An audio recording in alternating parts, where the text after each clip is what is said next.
పరిష్కారం కావాలా. ఒక ఉమ్మడి రాజధాని బిల్డింగ్ తప్ప, ఆ బిల్డింగ్ వాళ్ళ అవసరాల గురించి ఇచ్చిన బిల్డింగ్ తప్ప మిగతా అంశాలన్నీ పరిష్కారం కావాలి. కానీ మరి వేసిన కమిటీలు 9th షెడ్యూల్లో ఉన్నటువంటి దాదాపు 92 కార్పొరేషన్లు, 10th షెడ్యూల్లో ఉన్నటువంటి 142 సంస్థలు, ఇవన్నీ కూడా కొన్ని పరిష్కారమైనవి, కొన్ని పరిష్కారం కాలేదు. 9th షెడ్యూల్లో ఉన్నటువంటి కార్పొరేషన్ల గురించి శిలాబిడ్డ కమిటీ కేంద్రం కమిటీ వేసింది. కమిటీలో మేము కూడా వివరించినాం. ఆ రోజు ఒక ఉద్యమ నాయకునిగా, తర్వాత ప్రభుత్వం వచ్చిన తర్వాత ప్రభుత్వంలో భాగంగా కూడా మేము కూడా కలిసినాం. కానీ ఆర్టీసీ, ఎస్ఎఫ్సి లాంటి దాదాపు 30 సంస్థలు 9th షెడ్యూల్లో ఉన్నటువంటి 30 సంస్థల పరిష్కారం అనేది కొలిక్కి రాలేదు. కొలిక్కి రాకుండా అనేక దఫాలుగా చర్చలు జరుపుతున్నా కూడా అవి ఇంకా పరిష్కారం కాలేదు. ఆ విభజన ఎంప్లాయీస్ కావచ్చు, ప్రాపర్టీస్ కావచ్చు, దానికి సంబంధించినటువంటివి. కనుక వేసినటువంటి కమిటీ 10 సంవత్సరాలైనా కాలయాపన చేసిందే తప్ప కమిటీ పరిష్కారం చేయలేదు. కనుక 10 సంవత్సరాలు అయిపోయింది, అవన్నీ షరతులన్నీ అయిపోయినాయి. వెంటనే మరి ప్రభుత్వం 9th షెడ్యూల్లో ఉన్నటువంటి మిగిలిపోయిన అన్ని సంస్థలపైన దృష్టి పెట్టి శాశ్వత పరిష్కారం పైన దృష్టి పెట్టాలని చెప్పి మేము అడుగుతా ఉన్నాం. 10th షెడ్యూల్లో తెలుగు అకాడమీ లాంటి కొన్ని సంస్థలు అవి కూడా పరిష్కారం కాలేదు. సెక్షన్ 75 ప్రకారము స్థానికంగా ఎక్కడ స్థానికతను బట్టి ఆఫీసెస్ను అక్కడే వాళ్ళకి ఇవ్వాలని ఉంది. ప్రధాన కార్యాలయాలు మాత్రమే పరిగణలోకి తీసుకోవాలని ఉంది. కానీ కొన్ని సంస్థల యొక్క ప్రధాన కార్యాలయ మెయిన్ ఆఫీసులు తీసుకోవాలని ఉంటే మెయిన్ ఆఫీసెస్ కాదు, అన్ని ఆఫీసులలో కూడా మాకు భాగం కావాలని చెప్పి ఒక మిత్తండవాదంతో కాలయాపన చేయడం జరిగింది. కేంద్రం కూడా అనేక దఫాలుగా మరి చర్చలు చేసినా, భిన్న అభిప్రాయాలను తెలియజేసినా కూడా మరి 10th షెడ్యూల్లో ఉన్నటువంటి 142 సంస్థలలో చాలా వరకు కూడా అవి కూడా మిగిలిపోయినటువంటి ఉన్నాయి. ఒక మెయిన్ ఆఫీస్ ప్రధాన కార్యాలయాలే అని చెప్పి క్లియర్గా ఉన్నా కూడా కేంద్రం చెప్పినా కూడా ఆ రోజు వినలేదు. కనుక మెయిన్ ఆఫీసులు మాత్రమే దానిలో హక్కు ఉంటుంది. గడువు అయిపోయిన తర్వాత వాళ్ళకి సంబంధం ఉండదు. మరి మెయిన్ ఆఫీసు ప్రధాన కార్యాలయం ఉంటుంది, ప్రధాన కార్యాలయం కానీ ప్రధాన కార్యాలయం కాదు, దానికి సంబంధించిన ఆఫీసులు మొత్తం కూడా దీని పరిధిలోకి తీసుకోవాలని చెప్పి ఒక మిత్తండవాదం ఆ రోజు చేయడం జరిగింది. కనుక ఈరోజు 2 రాష్ట్రాలు ప్రభుత్వం పైన మేము పోరాటం చేసిన తప్ప ప్రజలపైన కాదు.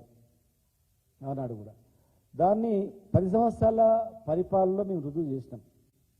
ప్రజలుగా, ఈ దేశ ప్రజలుగా అందరం కలిసి ఉండొచ్చు, కానీ ఈ ప్రాంత హక్కులు మాత్రం కావాస్తే కుదరదని చెప్పి.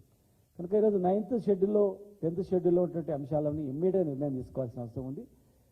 తర్వాత ఉమ్మడి రాజధానికి సంబంధించినటువంటి buildings, lake view guest house కావచ్చు, హెరిటేజ్ బిల్డింగ్ కావచ్చు, సిఐడి ఆఫీస్ కావచ్చు, కొన్ని బిల్డింగ్స్ పెద్ద పెద్ద బిల్డింగ్స్ కూడా వాళ్ళ పరిపాలన సౌలభ్యం గురించి మరి వాళ్ళకు కేటాయించడం జరిగింది. గడువు అయిపోయింది.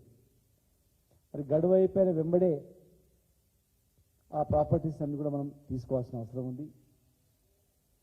ఈరోజు 2 రాష్ట్రాల మధ్యలో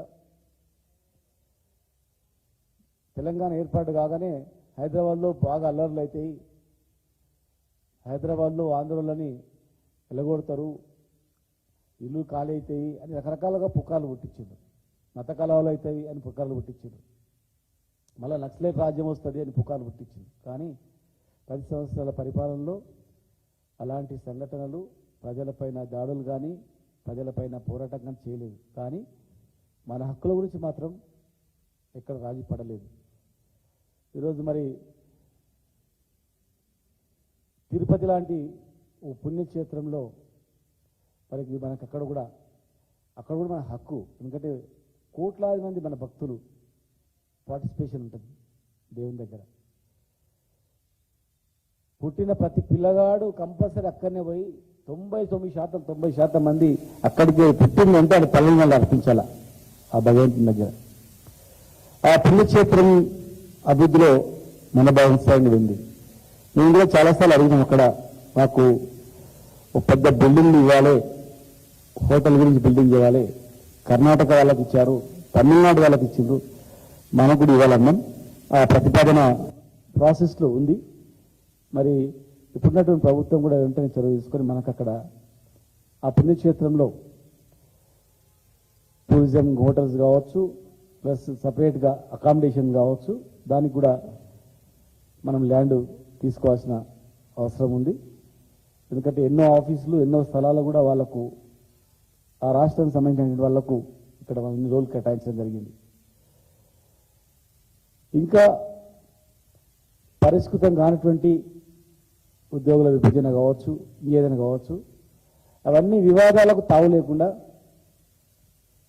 వివాదాలు లేకుండా పరిష్కారం చేసుకునేటట్లు చేయాల్సిన అవసరం ఉంది. ఒక ఉద్యమకారునిగా మా బాధ్యతగా, ఎందుకంటే బాధ్యత గల ఉద్యమం చేసి జైలుకు వచ్చిన వాళ్ళం కనుక ఇలా ఈ రాష్ట్రం దినదిన అభివృద్ధి చెందుతూ ఉండాలి, కొనసాగుతుండాలి. అభివృద్ధి అనేది ఆటంకాలు ఉండొద్దు, ఎక్కడ కూడా ఆగిపోవద్దు. మావేవి పెద్ద త్యాగాలు కావు, ప్రాణాలు అర్పించిన పెద్ద త్యాగాలు. ప్రాణాలు అర్పించినటువంటి అమరుల త్యాగాలకు ఫలితంగా మనం ఇంకా చేయాల్సిన అవసరం ఉంది, కొనసాగించాల్సిన అవసరం ఉంది.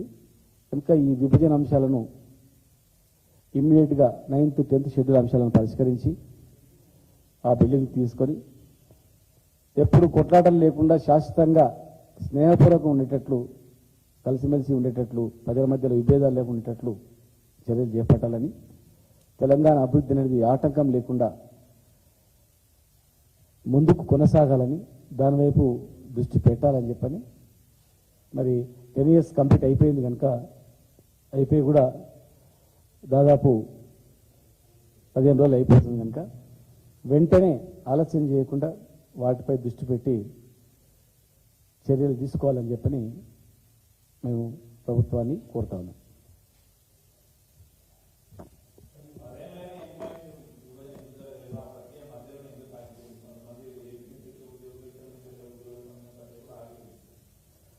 అంటే అయ్యేటివన్నీ అయిపోయినాయి.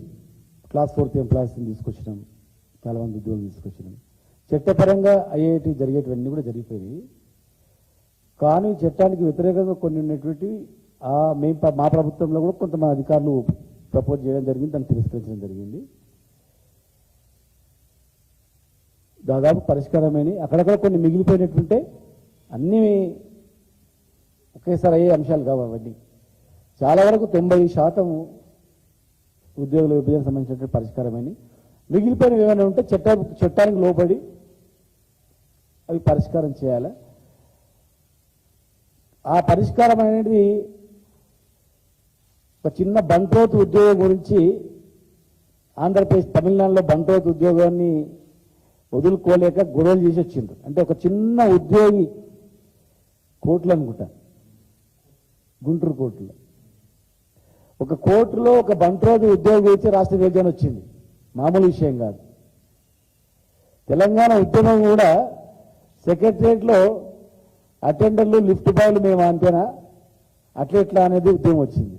కనుక భవిష్యత్తులో అలాంటిది రాకుండా ఉండాలన్న, కొంతమంది గురించి మళ్ళీ వివాదాలు తీసుకొచ్చుకొని, కొంతమంది వ్యక్తుల గురించి వాళ్ళ ప్రయోజనం చేయడానికి ఎవరు అధికారులు సిఫార్సు చేయడము, వాళ్ళ ప్రయోజనం గురించి మనం తప్పు చేస్తే వల్ల భవిష్యత్తులో ఇబ్బందులు వస్తాయి. కనుక ఇబ్బందులు కాకుండా జాగ్రత్త వహించి జాగ్రత్తగా ప్రభుత్వం చర్యలు చేపట్టాలా.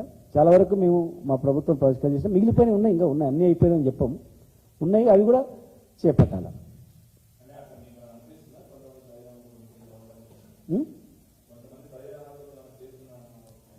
మేము ప్రయోజనాల గురించి కొంతమంది ఆఫీసర్లు కుటుంబంలో ప్రయత్నం చేస్తూనే ఉంటారు, కానీ ప్రభుత్వాలు మాత్రం అప్రమత్తంగా ఉంటాయని మాత్రం తెలుసు. ఎందుకంటే ఇది ఉద్యమంగా తెలంగాణ ఉద్యమం నుంచి వచ్చింది కనుక ఎవరు కూడా సాహసం చేయరు, తప్పులు చేస్తారు అనేది మేమేం అనుకోం, జాగ్రత్తనే వహిస్తారు. ఇది అగ్ని లాంటి ఉద్యమం కదా, ఇది నీరు కప్పిన నిప్పులాగా ఉన్నటువంటి తెలంగాణ ఉద్యమం మళ్ళీ వేసికొట్టింది. అట్లా ఒకవేళ చేస్తే కూడా ఊరుకోరు కదా, నిబంధనలకు విరుద్ధంగా ఎవరైనా అట్లా ప్రయత్నం చేసినా మేమైతే ఊరుకోము. మాకు ఈ రాజకీయ ప్రయోజనాలను దాని గురించి అని కాదు, తెలంగాణ వస్తుందో రాదో అనుకున్న రోజుల్లోనే ఉద్యమం చేసిన వాళ్ళం. తెలంగాణ రాష్ట్రం గురించే ఒక గజితాధికారుల సంఘాన్ని స్థాపించిన వ్యక్తిని, ఒక సంఘాన్నే స్థాపించిన వ్యక్తిని, సంఘం స్థాపించిన రోజే తెలంగాణ రాష్ట్ర ఏర్పాటులో భాగంగానే ఈ సంఘం పెట్టినామని చెప్పినటువంటివి సకల జనుల సమ్మె మన్మోహన్ సింగ్ గారు ఉద్యోగులు సకల జనుల సమ్మె తెలంగాణ రాష్ట్రం గురించి చేసిండ్రా. ఇంత గ్రేట్ దేశంలోనే, ఎంతో ఈ భారతదేశంలోనే ఒక రాష్ట్రం గురించి సాక్రిఫైస్ చేసినటువంటి వాళ్ళు ఎంప్లాయీస్ ఉన్నారంటే అది తెలంగాణ రాష్ట్రం ఉన్నారంటే చాలా గ్రేట్ అని చెప్పినటువంటిది ఆనాడు ప్రధానమంత్రి మెచ్చుకున్నటువంటి సంఘటన. కనుక ఖచ్చితంగా ఈ రాష్ట్ర ప్రయోజనాలను మేము కాపాడుకుంటూ ఉంటాం, ప్రభుత్వాలకు సలహాలు చెప్తుంటాం, సూచనలు ఇస్తూ ఉంటాం, అప్రమత్తం చేస్తూ ఉంటాం. పొరపాటు చేస్తే ఖచ్చితంగా దాన్ని సవరించడానికి కూడా మేము చేస్తూ ఉంటాం.